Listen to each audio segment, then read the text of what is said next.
அழகான கிராமத்துல பாண்டிங்கிறவன் தன்னோட பன் புரோட்டா கடையை நடத்தி வந்தான். பாண்டி எப்பவும் மரியாதை தெரிஞ்சவன், எல்லாத்துக்கிட்டையும் ரொம்ப அரவணைப்பாவும் அன்பாவும் நடந்துக்கிறவன். வாங்க வாங்கம்மா, பன் புரோட்டா பன் புரோட்டா, எல்லாரும் ஓடிவாங்க ஓடிவாங்க.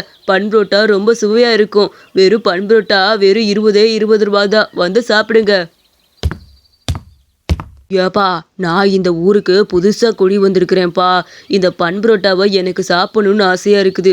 வேறு கடையும் இல்லை, உன் பன் புரோட்டாவை சாப்பிட்டுக்கிறேன் என்ன? ஆமாம், இந்த பன் புரோட்டாவை எப்படி தான் இப்படி சுவையாக பண்ணுறீங்க? இந்த மாதிரி புசு புசுன்னு வருது பார்த்தியா? இது மாதிரி நான் பார்த்ததே கிடையாது. நான் நிறைய தடவை முயற்சி பண்ணியிருக்கிறேன். ஐயா, அதெல்லாம் ஈஸி தாயா. எதாக இருந்தாலும் முயற்சி பண்ணால் நம்மளால் முடியாதுன்னு எதுவுமே கிடையாதே. முக்கியமாக சாப்பாடுல கூட. இந்த கிராமத்துக்கு நீங்கள் புதுசாக வந்திருக்கிறீங்களா? சரி சரி, நம்ம புரோட்டாவை சாப்பிட்டு பாருங்க. அதானே, உன் புரோட்டா வாசனை அங்கே வரைக்கும் மூக்க தொலைக்குதே. அதனால தான் நானே தேடி கண்டுபிடிச்சி வந்துட்டேன். எனக்கு 2 பன் புரோட்டா கொடுப்பா. ஆகா, என்ன ருசியாக இருக்குது இந்த புரோட்டா. ஏப்பா, உண்மையிலே இந்த புரோட்டா ரொம்ப ரொம்ப அருமையாக இருக்குது. நான் இதுக்கு முன்னாடி இப்படி ஒரு புரோட்டாவை சாப்பிட்டதே கிடையாது. உன் கைப்பக்குவம் உண்மையிலே ரொம்ப அருமையாக இருக்குப்பா. ஆகா. அங்க வந்தவர் ரொம்ப பாராட்டிட்டே அந்த பன் புரோட்டாவை சாப்பிட்டுக்கிட்டு இருந்தாரு. உன் பன் புரோட்டாவை அடிச்சுக்க யாருனாலேயும் முடியாது. சரி சரி, உன் பன் புரோட்டாவோட விலை எவ்வளோன்னு சொன்னேன்னா அதுக்கான பணத்தை நான் கொடுத்துட்டு போயிடுவேன். இது எவ்வளோன்னு சொல்லுப்பா. ஒரு பன் புரோட்டா 20 ரூபான்னு விற்கிறேங்க. உங்களுக்கு 15 ரூபான்னு போட்டுக்கிறேன். என்ன, 30 ரூபா மட்டும் கொடுத்தா போதும். நீங்கள் 2 பன் புரோட்டா சாப்பிட்ருக்கீங்கல்ல, 30 ரூபா மட்டும் கொடுங்க. அப்புறம் அடுத்த தடவை வரப்போ விலை ஏற்றி தான் விற்பேன். அப்போ குறைன்னு சொல்லக்கூடாது, சரிங்களா? அடடா, ஐயோ, நான் வெறும் 20 ரூபா தானே எடுத்துட்டு வந்திருக்கிறேன். 30 ரூபான்னு சொல்றாரு, என்ன பண்றது? ஐயோ, சொல்றதுக்கு சங்கட்டமா இருக்கே. என்ன பண்றதுன்னு தெரியல. பேசாட்டு ஏதாவது சொல்லி சமாளிச்சுட்டு போய் காசை எடுத்துட்டு வந்து கொடுத்துருவோம். அதுதான் மனிதாபிமானம். அவர் இவ்வளோ சந்தோஷமா பேசுறப்ப நம்ம அப்படி அவரை ஏமாத்தக்கூடாது. தம்பி, தயவு செஞ்சு நீ மன்னிச்சிரு. நான் வெறும் 20 ரூபா தான் கொண்டு வந்திருக்கிறேன். புரோட்டா 10 ரூபான்னு நினச்சி கொண்டு வந்துட்டேன்ப்பா. மன்னிச்சிரு. என்ன, நீ கொஞ்சம் நேரம் இருந்தேன்னா நான் வீட்டில் போய் பணம் எடுத்துகிட்டு வந்து கொடுத்துருவேன். அது வரைக்கும் நான் வந்து உன்னை ஏமாத்தலாம் இல்லை, சும்மா இருக்க வேணாம். என்னோட ஃபோனை உனக்கு கொடுக்குறேன்ப்பா. அந்த ஃபோனை வச்சுட்டு கொஞ்சம் நேரம் வெயிட் பண்ணேன்னா நான் போய் அந்த காசை எடுத்துகிட்டு வந்து உனக்கு கொடுத்துட்றேன். ஐயோ, ஏங்க இப்படி சொல்கிறீங்க? எனக்கு இதெல்லாம் பிடிக்கவே பிடிக்காது. காசு இல்லைன்னா அப்புறமேல் கூட வந்து தரேன்னு சொல்லுங்கள். அது என்ன ஃபோனை கொடுக்குறேன்னு சொல்கிறீங்க? நான் என்ன உங்களை அப்படியே கொடுமைப்படுத்தினேன்? உங்களை நான் எந்த அளவுக்கு மரியாதையை நடத்திட்டு இருக்கிறேன். நீங்க இப்படி சொன்னா என்ன அர்த்தம்? போங்க போங்க, உங்ககிட்ட பணம் இருக்கப்ப கூட கொண்டு வந்து கொடுங்க. எனக்கு எந்த பிரச்சனையும் இல்லை. அட தம்பி, எப்படியோ கஷ்டத்தை புரிஞ்சுக்கிட்டியே. நான் ரொம்ப கஷ்டத்துல தான் இருக்கிறேன். பணம் கூட அவ்வளோ கையில இல்லை. நான் கண்டிப்பா வேலைக்கு போய் முடிச்சதுமே உனக்கு பணம் கொடுத்துட்றேன். தயவு செஞ்சு கோச்சுக்காதப்பா. சொல்லவும் சங்கட்டமா இருக்கு. நான் இப்ப போனா கூட யார்கிட்டாவது கடன் வாங்கிட்டு வந்தா தரலான் இருக்கேன். இதோ பாருங்க, நமக்குள்ள ஒரு டீல் போட்டுக்குவோமா? நீங்க தினமும் புரோட்டாவை சாப்பிட்டு போங்க. வார கடைசியில் உங்க புரோட்டாவோட பணத்தை கொடுத்தா போதும். அது வரைக்கும் நான் உங்களை தொல்லையே பண்ண மாட்டேன். என்ன, நீங்களும் காசு இல்லைங்கிறீங்க. வேலைக்கு போயிட்டு தாராளமா மெதுவா கொடுங்க. நீங்க எப்ப வேணாலும் வந்து புரோட்டா சாப்பிட்டு போங்க. நான் காசே கேட்க மாட்டேன். உன் நல்ல மனசுக்கு நீ நல்லா இருக்கணும்ப்பா. கண்டிப்பா இந்த டீலுக்கு நான் சம்மதிக்கிறேன். நான் தினமும் வந்து இனிமேல் இங்கே புரோட்டா சாப்பிட்டுட்டு போயிடுறேன். ரொம்ப சந்தோஷம்ப்பா. நான் கிளம்புறேன். என்ன?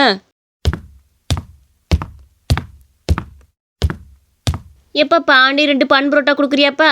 ரொம்ப பசியோட வந்தேன் பார்த்துக்க. உன் கடையை பார்க்கவும் அப்படியே எச்சி ஊறிக்கிட்டு கிடக்குது. சீக்கிரம் 2 பன் புரோட்டா கொண்டா. உட்காருங்க உட்காருங்கம்மா. இந்த சூடா உங்களுக்கு பன் புரோட்டா போட்டு தரேன். சுட சுட தானே எப்பவும் கேட்பீங்க. ஆறுனதை போட்டா எனக்கு அவ்வளோதான், திட்டு தான் விழுகும். உட்காருங்க உட்காருங்க, சூடா போட்டு தரேன். அட, அங்கே பன் புரோட்டா இருக்குதே. எனக்கு பன் புரோட்டான்னு ரொம்ப பிடிக்கும். கையில் பணம் வேற இல்லை. இந்த அங்கிள் கேட்டால் கண்டிப்பாக தரமாட்டாரு. பேசாமல் அங்கே இருந்த பன் புரோட்டாவை நம்ம திருடிட்டு வந்துடுவோம். அப்போனா தான் நமக்கு கிடைக்கும். இல்லைன்னா நம்ம போய் கேட்டாலும் கிடைக்காது. மெதுவாக தெரியாமல் போய் எடுத்துகிட்டு வந்துடுவோம். இதுதான் சரியான நேரம். எல்லாரும் அங்கே திரும்பி தான் இருக்கிறாங்க. டக்குன்னு எடுத்துகிட்டு வந்துடுவோம். ஐயப்பா, அந்த பையன் திருடுறியா பாருப்பா. உன் பன் புரோட்டா பூரா எடுத்துட்டு போறியான் பாரு. அட கடவுளே, இந்த பையன் இந்த வயசுல எப்படி திருடுறியான் பாரு. இவ்வளோ நாள் சாத்தினதான் அடங்குவியான். இந்த வயசுல என்ன உனக்கு திருட்டு பழக்கம்? இல்லை யாரெல்லாம் உனக்கு இதெல்லாம் சொல்லி கொடுத்தா இந்த திருட்டு பழக்கம்லாம்? அது ஆள் இருக்கும் போதே கூசாம வந்து இந்த புரோட்டாவை தின்னு பார்க்குறான் பார்த்தியா? அவனை நாள் சாத்துப்பா, அப்பதான் அடங்குவியான். ஐயோ, வேணாம்மா, அவனை அடிக்கலாம் வேணாம். தம்பி, எதுக்காகப்பா வந்து புரோட்டாவை திருடுற? உனக்கு பசி எடுக்குதுன்னு திருடுனியா, இல்லை யாராவது திருடிட்டு வர சொன்னாங்களா? அதை முதல்ல சொல்லு. இல்லைங்க அங்கிள், எனக்கு ரொம்ப பசியால தான் நான் திருட வந்தேன். என் தம்பியும் அங்கே பசியால வாடிட்டு இருக்கிறான். அவனுக்கு ஏதாவது கொடுக்கணும். இந்த புரோட்டா பக்கவும் எச்சி ஊறிச்சு, அதான் எடுக்கலான்னு வந்தேன். நீங்கள் கேட்டால் கண்டிப்பாக தர மாட்டீங்கன்னு எனக்கு தெரியும். நிறைய கடையில் நான் போய் கேட்டு ரொம்ப அசிங்கப்பட்டது தான் மிச்சம். என்னப்பா நீ இவ்வளோ நாலு சாத்து சத்தமாக பேசிக்கிட்டு இருக்கிற? இந்த வயசுல திருட வந்தா என்ன அர்த்தம்? இந்த பயலை அடிச்சாத்தான் அடங்குவியான் பார்த்துக்க. இவங்க அம்மாட்ட போய் சொல்கிறேன் இப்போவே புரோட்டா திருடுறியான்னு. சரிப்பா, இனிமேல் நீ திருட்டு வேலையை நிப்பாட்டிரு. உனக்கு ஒரு தம்பிக்கு தினமும் வந்து புரோட்டா வாங்கிட்டு போ. உனக்கு நான் ஃப்ரீயாவே தரேன். ஆனா திருட மட்டும் இனிமேல் கூடாது, சரியா? இது என் மேல சத்தியம். அங்கிள், ரொம்ப நன்றி அங்கிள். என்கிட்ட யாருமே இப்படி சொன்னதே இல்லை. சாப்பாடுக்காக நான் திருடுறது மட்டும் தான் பார்த்துட்டு இருந்தேன். இனிமேல் கண்டிப்பா திருட மாட்டேன் அங்கிள். ரொம்ப நன்றி அங்கிள். அங்கே வந்த பையனுக்கு அவன் பரோட்டாவை கொடுத்து அனுப்பிச்சு விட்டான். ஏப்பா உன் குணம் யாருக்குமே வராது. அந்த திருட்டு பையில இருந்தவனை நல்ல குணமாக திருத்திப்பிட்டியப்பா. எப்படி உன்னால மட்டும் இப்படி முடியுதுன்னு தெரியல பார்த்துக்க. அவனுக்கு திருடுறப்ப நம்ம அடிச்சோன்னா மேலும் மேலும் அதை எப்படி திருடலான்னு தான் அவன் யோசிப்பான். ஆனா அவனை திருத்தணும்னா அவன் போக்குலே போனா மட்டும்தாம்மா முடியும். அவன் இனிமேல் திருடுறதுக்கான வழியை தேட மாட்டான். கண்டிப்பா என்கிட்ட வந்து கேட்டுதான் சாப்பாடு வாங்கிட்டு போவான். அப்ப அவன் குணம் கொஞ்சம் கொஞ்சமா மாறிடும். எல்லாரும் மனசுலயும் பாண்டி ஒரு இடத்த பிடிச்சாரு. அண்ணா, உனக்கு ஒரு விஷயம் தெரியுமா? எனக்கு கவர்மெண்ட் உத்தியோகம் கிடைச்சிருச்சண்ணா. எனக்கு ரொம்ப சந்தோஷமா இருக்குது தெரியுமா?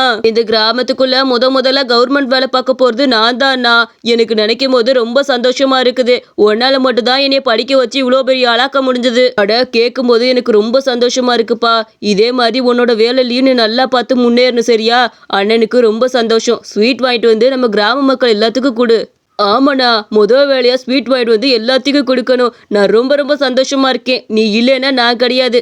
இனிமேல நான் உன்னைய பாத்துக்கிறேன். என்ன? என்னப்பா பாண்டி, என்ன இவ்வளோ முகத்துல சந்தோஷம்? என்ன விஷயம்னு சொல்லு. என் தம்பி சோமு இருக்கான்ல, அவனுக்கு கவர்மெண்ட் வேலை கிடைச்சிருக்கியா? அதை நினச்சிதான் ரொம்ப சந்தோஷப்பட்டுட்டு இருக்கேன். நான் தான் இப்படி கஷ்டப்படுறவனா போயிட்டேன். என் தம்பியாச்சும் நல்லா வரும்னு நினச்சேன். அவன் எப்படியோ நல்லா வந்துட்டான். அது போதும் எனக்கு. ஏப்பா பாண்டியே, உன் தம்பி நல்லா வந்தா போதுமா? அவன் நாளைக்கு குடும்பத்தை பார்த்துட்டு போயிடுவான். நீ நடுத்தெருவில் நிற்க வேண்டியதுதான். அதனால நான் சொல்ற மாதிரி கேளு. நீயும் கொஞ்சமாச்சும் முன்னேற வேணாமா? எத்தனை நாளைக்கு அந்த தள்ளு வண்டியவே கட்டிக்கிட்டு இருக்க போற? என் கடை இருக்குதுல்ல, அதை வேணா நீ வாடகைக்கு எடுத்துக்கலாம்ல. நல்ல வியாபாரம் வரும்பா. எல்லாம் நின்றுட்டு சாப்பிட்றதுக்கு கூச்சப்படுவாங்கல்ல. இனிமேல் அங்கே இருந்தால் உட்காந்து சாப்பிடுவாங்க. கடையாக இருக்கும்ல, அந்த கடையை நீ கொஞ்சம் எடுத்துக்க வேண்டியதானப்பா. என்னங்கய்யா சொல்றீங்க? சரிங்க, நீங்க சொல்றது சரிதான். நானும் கொஞ்சம் அந்த மாதிரி கடையை யூஸ் பண்ணா எனக்கு கொஞ்சம் பொருளை வைக்க வசதியா இருக்கும். பாண்டி அந்த கடையை வாடகைக்கு பிடிச்சதுலேருந்து அவனுக்கு திமிரு ரொம்ப ஜாஸ்தியாக ஆரம்பிச்சது. அத்தனை நாள் வரைக்கும் நல்லா பேசிட்டு இருந்தவன் இந்த கடை வந்த கர்ப்பத்துல ரொம்ப ரொம்ப மோசமா நடந்துக்கிட்டான். என்னப்பா பாண்டி, நல்லா இருக்கிறியா? புதுசா கடையெல்லாம் வாங்கிட்ட, ரொம்ப சந்தோஷம். வாடகைக்கா இருந்தாலும் சீக்கிரம் ஒரு சொந்த கடையை ஆக்கிக்க பாரு. சரிப்பா, ஒரு 4 பன் புரோட்டா கொடு. முதல்ல பணத்தை எடுத்து வை, அதுக்கப்புறம் புரோட்டால கைய வை. பணம் தராம புரோட்டா தரமாட்டேன் பார்த்துக்க. ஆளுகளை பாரு, தினமும் இப்படியே ஓசில வந்து சாப்பிடலாம் நினைச்சிட்டியோ? காசு இனிமேல் கரெக்டா கொடுத்தாதான் புரோட்டால கைய வைக்க விடுவேன். என்னப்பா இது, திடீர்னு இப்படி பேசுற? நல்லா தானே இருப்ப. நான் தான் தினமும் புரோட்டா சாப்பிட்டு வார கடைசியில தானே காசை கொடுத்துட்டு போவேன். இன்னைக்கு என்னமோ இப்படி அசிங்கமா பேசுற. எனக்கு சங்கட்டமா இருக்கு. தயவு செஞ்சு இப்படிலாம் பேசாத. எனக்கு புரோட்டா வேணா, ஒண்ணு வேணா, நான் கிளம்புறேன். ஆளைப்பாரு, எத்தனை நாள் இப்படி புரோட்டாவை நம்ம ஃப்ரீயாவே கொடுக்கறது? வார கடைசியில வந்து நம்ம கிட்ட காசை கொடுக்க வேண்டியது. அது வரைக்கும் நம்ம காத்தே இருக்க முடியுமா? இனிமேல அந்த வேலை வச்சுக்க கூடாது. எப்ப பாண்டி 2 புரோட்டா கொடுப்பா சாப்பிட்றதுக்கு. இப்போ சாப்பிட்றதுக்கு கூட என்ன? இந்த கொண்டு வரேன், உட்காருங்க. இப்போ பாண்டி என்ன எதுவுமே பேச மாட்டேங்கிற? முதல்ல மூஞ்சி கொடுத்து நல்லா சந்தோஷமா சிரிச்சுக்கிட்டே பேசுவியப்பா. இப்போ என்னமோ திரும்பி நின்றுக்கிட்ட. எது வீட்டில் பிரச்சனையாக்கும்? அதுகளுக்கு 1000 பிரச்சனை இருக்கத்தான் செய்யும். பிரச்சனையை நினச்சிக்கிட்டே இருந்தால் நம்மளால முடியுமா? சொல்ல அவன் எதுவுமே கண்டுக்காம வேலையை பார்த்துக்கிட்டு இருந்தான். அங்கிள், நான் வந்துட்டேன். இன்னைக்கும் 4 புரோட்டா கொடுங்க அங்கிள். என் தம்பி ரொம்ப பசியில இருக்கிறான். கொஞ்சம் சீக்கிரமா கொடுக்குறீங்களா? இதை பாரு தம்பி, ஏதோ ஒரு நாள் 2 நாள்லாம் கொடுக்கல. தினமும் வந்துலாம் என்கிட்ட கேட்கக்கூடாது. புரோட்டாலாம் நான் யாருக்கும் ஃப்ரீயா கொடுக்க மாட்டேன் பார்த்துக்க. கிளம்பு முத. இனிமேல் இந்த கடை சைடு நீ வரக்கூடாது. இப்போ என்னது இது? அவனை மூஞ்சில் அடிச்ச மாதிரி பேசுகிற. பாவம் இல்லையா? பச்சை பையன் இல்லையா? அன்னைக்கு நீ தானே சொன்ன தினமும் வந்து புரோட்டா வாங்கிக்கிறேன். அதை நம்பித்தான் அவன் வந்திருப்பான். நீ இப்படி சொன்னா என்னப்பா அர்த்தம்? இனிமேல் என்கிட்ட கடன் கேட்டு யாரும் வரக்கூடாதுன்னு அர்த்தம். உங்களுக்கு இதே தான். இனிமேல் கடன் கேட்டு யாருமே கடைக்கு சாப்பிட வரக்கூடாது. காசு கொண்டு வந்தா மட்டும்தான் புரோட்டால கையை வைக்கணும். இல்லைன்னா கை வைக்க கூடாது பார்த்துக்க. இப்படி அவன் பலார்னு மூஞ்சில் அடிக்கிற மாதிரி பேசுனது அவங்க யாருக்குமே பிடிக்கல. இவங்களுக்கெல்லாம் கடன் கொடுத்தா நல்லவங்க, கடன் கொடுக்கலாம் கெட்டவங்களா? இனிமேல் எல்லாத்துக்கிட்டையும் ரொம்ப அதிகாரமாக தான் நடந்துக்கணும். நம்ம தான் புதுசாக கடையெல்லாம் வாங்கிட்டோம்ல. இனிமேல் நமக்கு வர்ற கஸ்டமர்லாம் நிறைய பேர் வருவாங்க. கண்டிப்பாக நம்ம கடை நல்ல லாபத்தில் போகும். யார் எப்படி போனால் நமக்கு என்ன நிலைமையில? இப்படி கொஞ்ச நாள் போச்சு. அவன் கடை கொஞ்சம் கொஞ்சமா டல்லாகவும் ஆரம்பிச்சது. என்ன வர யாருமே நம்ம கடைக்கு வர மாட்டேங்கிறாங்க. சரியா வியாபாரமும் ஆக மாட்டேங்குது. என்ன பண்றது? எல்லாரும் எந்த கடைக்கு போறாங்கன்னு தெரியலையே. தினமும் 2 நாளா வச்ச புரோட்டாவெல்லாம் கொண்டு போய் கீழே கொட்ட வேண்டியதா இருக்குது. எதனால யாரும் வரமாட்டேங்கிறாங்கன்னு தெரியலையே. பாட்டிமா, ஒரு நிமிஷம். ஏன் என் கடைக்கு வந்து முன்ன மாதிரி சாப்பிட மாட்டேங்கிறீங்க? இப்பெல்லாம் ஒரு வாரம் பக்கத்து என் கடைக்கே வர்றதில்ல பாட்டிமா. நீங்க ஏன் வர்றதில்ல? பார்ப்பா, நீ முன்னாடிலாம் உன் கடைக்கு வந்தா எம்பிட்டு சந்தோஷமா பேசுவ, எல்லாத்துக்கிட்டையும் மரியாதையோட நடந்துக்குவ. உன்னோட குணத்தை பார்த்து தான் எங்களுக்கே உன்னைய ரொம்ப பிடிச்சிச்சு. அதனால தான் தினத்தர புரோட்டா வாங்கி சாப்பிட வருவோம். ஆனா அப்படியே இது மாறி போய் கிடக்குதே. யார் வந்தாலும் சிறு சிறுன்னு எரிஞ்சு உழுகுற. உனக்கு உதவி பண்ணுங்கிற மனப்பான்மை கூட இல்லையேப்பா கொஞ்சம் கூட. யார் எந்த நிலைக்கு வந்தாலும் வந்த நிலை மாறவே கூடாது பார்த்துக்க. நீ முன்னாடி எப்படி இருந்தேன்னு எனக்கு ஞாபகம் இருக்குல்ல? அந்த மாதிரி இருந்தப்போ கூட எங்களுக்கு ரொம்ப சந்தோஷமா இருந்துச்சு உன் கடைக்கு வரக்கு. இப்போ எனக்கு சுத்தமாக பிடிக்கலப்பா. தப்புதாம்மா, உங்ககிட்ட நான் அந்த மாதிரிலாம் நடந்துக்கிட்டது தப்பு தான். தயவு செஞ்சு என் கடைக்கு இனிமேல் வாங்க. சத்தியமா இனிமேல் அந்த மாதிரி நடந்துக்க மாட்டேன். எக்காரணத்து கொண்டு இனிமேல் திமிரி பிடிச்சி உங்ககிட்ட பேசவே மாட்டேன்மா. பாப்பப்பா, கண்டிப்பா நாங்க வர்றோம். நான் வரமாட்டேன்னு சொல்லல. ஆனா நீ முன்ன மாதிரி நடந்துக்க.